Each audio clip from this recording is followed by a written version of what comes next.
Oi, pessoal. Meu nome é Alexandre Machado Awad, nós estamos aqui na Embrapa Gado de Leite e vamos conversar com vocês a respeito de controle da cigarrinha das pastagens. Cigarrinha das pastagens constitui-se um complexo de espécies de cigarrinhas, né? E nós temos que preocupar com o seguinte, o que elas ocasionam? Na verdade, estes insetos eles ocasionam prejuízos alarmantes, podendo chegar aí a 800 milhões de dólares, conforme no Cerrado, com Brachiaria decumbens, o prejuízo ocasionado por esses insetos, e até 2 bilhões, considerando o cenário mundial, segundo dados da literatura. Como que ocorre esse dano? Bem, para provocar esse prejuízo? Nós temos duas fases do inseto, a fase jovem, a fase imatura, a ninfa, ela se alimenta da base da planta, o adulto se alimenta das folhas. Dependendo da espécie que você tem aí, produtor, na sua área, você vai ter problema maior em determinada fase deste inseto. Algumas espécies, ele é problema na fase jovem e na fase adulta já te ocasiona grandes prejuízos. Outras espécies ocasionam maior prejuízo na fase adulta. Por que disso? A fase adulta, ao se alimentar, ele injeta toxina nas plantas. Essa toxina, uma vez injetada, ela vai provocar o quê? Um amarelecimento na folha, vai secar a folha, levando o quê então? Uma redução na palatabilidade, na produção da sua forrageira. O período em que esse inseto vai te ocasionar problema, ele já é pré-determinado, é de outubro a março de cada ano. É o período das águas. Então, no período que você, produtor, está aguardando ter uma forrageira em quantidade e qualidade, você vai ter um concorrente que é a cigarrinha das pastagens. Nessa fase, os ovos que estão no solo, deles vão eclodir umas ninfas que vão se alimentar e vão virar adulto, e você vai ter em média 3 a 4 picos de adultos na sua lavoura, dependendo da sua região. Tá, uma vez então que esse inseto ocorre, nós temos que preocupar o seguinte, já sabemos a época que ele ocorre. Agora, então, o que fazer? Tá, o que fazer é o seguinte, nós temos que, primeiramente, fazer a amostragem. Então, você já sabe, já está pré-determinado o período que você vai ter que fazer as amostragens desse inseto, outubro a março de cada ano. Quinzenalmente, você vai ter que ir lá no campo fazer a amostragem. Como? Você vai fazer em 5 pontos de amostragem por hectare, você vai verificar o número de insetos presente. E agora uma coisa de grande importância que vai estar favorecendo a sua tomada de decisão.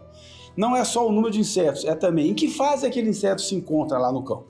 Se você chega no campo e faz uma amostragem, se você tem uma população muito alta de adultos, por exemplo, não adianta entrar com controle biológico que você vai reduzir muito a eficiência.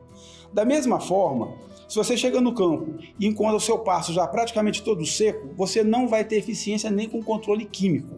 Vou explicar para vocês o porquê. Quando você encontra o seu pasto todo seco, o inseto que ocasionou aquele pasto seco, ele morre em torno de 20 dias. E essa injúria, esse dano, ele só é detectado depois de 25 dias. Então você vai estar usando um inseticida para controlar um inseto que já está naturalmente morto. Então a sua tomada de decisão foi errada, a sua eficiência vai ser muito baixa. Então, se o controle for o químico, você vai ter que iniciar no início da emergência dos adultos. Então, é de grande importância essa tomada de decisão em função do número de insetos, a fase que o inseto está na sua área e como está aquele dano naquela planta, em que fase que está de dano naquela planta. Tá? Mas vamos lá. Uma vez que você verificou, tomou a decisão de controle, o que nós temos atualmente para indicação de controle? Se você for optar pelo controle químico, eu já aviso que ele é, na maioria das vezes, antieconômico e totalmente antiecológico em áreas extensas. Mas vamos falar que você optou por isso. Tá. Se você optar pelo químico, você tem que levar em consideração somente utilizar produtos registrados pelo MAPA. Segundo, respeitar bem todas as determinações do rótulo, principalmente período de carência, período que você pode retornar o gado para a alimentação, tá, no pasto. Para quê? Para que não ocorra intoxicação, tanto do animal quanto da pessoa que trabalha junto com a forrageira. Tá? Mas vamos falar agora que você optou pelo biológico. Então, se você optar pelo biológico, lembrando, sua tomada de decisão tem que estar atrelada à fase do inseto. Você tem que ter uma grande quantidade de ninfas naquela área. Aplicou o produto biológico, ele tem uma variação muito grande de eficiência. A gente recebe muita reclamação de vocês, de produtores, em termos de usou biológico e não foi eficiente. Muitas das vezes é porque não está utilizando o que é recomendado. O fungo ele é extremamente dependente aos fatores ambientais.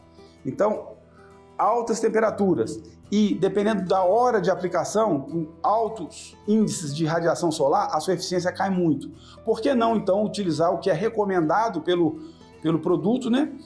Aplicar até 10 horas da manhã ou depois de 3 horas da tarde, usar uma firma idônea, para você então aumentar a sua eficiência, tá? Nós temos também estratégias preventivas, que às vezes vão ser de grande importância para você, produtor.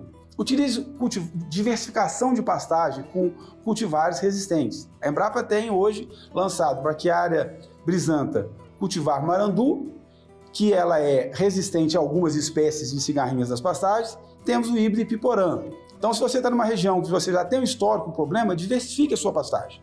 Além disso, use a carga animal bem adaptada. Para quê? Para que ocorra a menor sobra possível de pasto. A sobra favorece o microclima favorável para o desenvolvimento desse inseto praga e que vai te ocasionar grandes problemas. Considere o seu pasto como uma cultura, então faça com que fortaleça ele, seja uma adubação orgânica ou inorgânica, para que ele consiga tolerar o ataque. Essas são medidas de manejo que vão te auxiliar muito para a redução aí desse inseto praga e que tem ocasionado altos prejuízos aí para o produtor.